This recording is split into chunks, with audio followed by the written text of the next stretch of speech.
Hello, everyone. My name is Tamia Folks. I'm a digital optimization intern for the USA Today Network, and I'm joined today with Molly Beck, a political reporter for the Milwaukee Journal Sentinel. Molly, thank you so much for joining me today. Thanks for having me.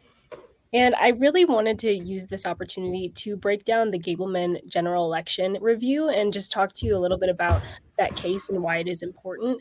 And so, to Mhm. start, can you give our readers just some general background on what that case has looked like and the Gableman 2020 election review in general?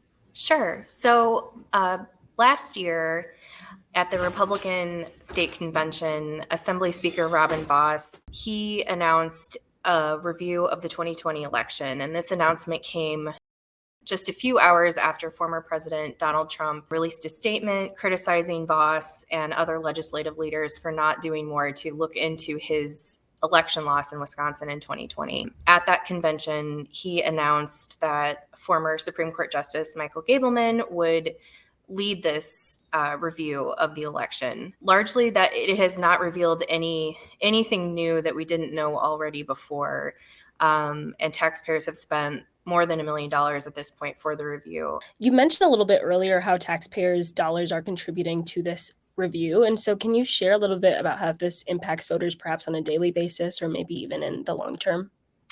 Sure. So the review is looking at, how the election was conducted in 2020, and some of the questions that this review has raised have been about legitimate election practices and or raising questions about how things turned out without providing a lot of evidence, but there hasn't been any evidence produced to show that there was something nefarious that went on, if that makes sense. In doing so, there have been a lot of misinformation and disinformation put out there about how the election was carried out, including from former President Donald Trump, who has said that this review is showing that, he actually won the 2020 election, but there hasn't been any evidence that I've seen that shows that that's true. But he keeps pointing to this review by former Justice Gableman as evidence that there was something wrong with the result and that it should be overturned.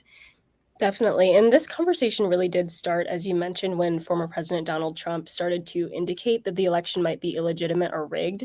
What danger does that pose in terms of misinformation and shaping our future elections? We have an election coming up in a few weeks in Wisconsin. And so, have you seen that reflected in the actions taken by our local government in recent months?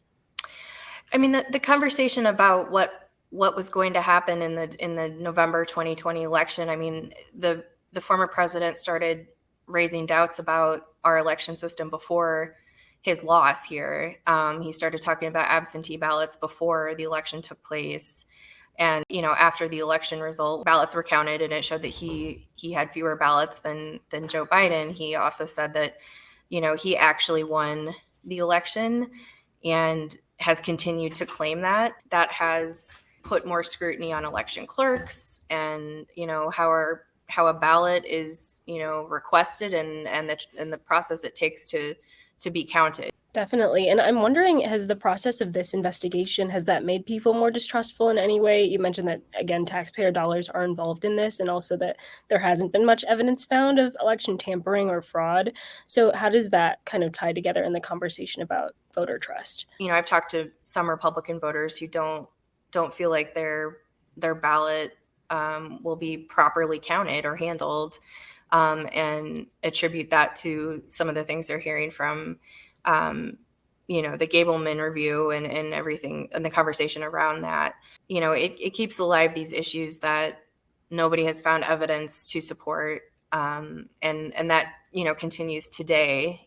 Just a day or maybe yesterday, former President Trump said that some Assembly Speaker Robin Vos should decertify the 2020 election, and the Assembly Speaker said again that he's not going to, and it's impossible. But that that idea is still out there, and people still believe that it can happen, and it can't. Wisconsin remains in the national spotlight and kind of a very hot button place for elections in the upcoming season. And so, how do you think that this conversation about fair elections plays into things that are occurring in the state, especially if the RNC is here? Do you think that that will be a further conversation in the months to come? Yeah, I mean, election issues are a big part of any Republican candidate's campaign this year,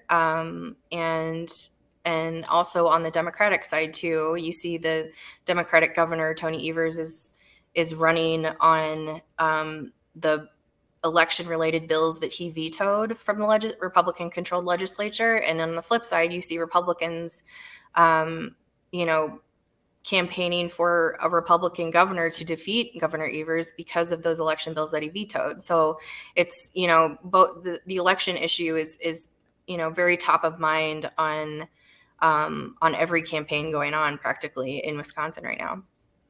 Definitely. And former Supreme Court Justice Gableman was paid about $1 million as it stands right now for this review. And do you have any insight on how taxpayers might continue to be contributing to that investigation as the months go on? Is there any sign that it will stop anytime soon, or what can people look to for the future of that investigation? Sure. So he has a contract that does not have an end date at the moment. He was being paid about 11,000 a month, and now that has gone down to less than half that.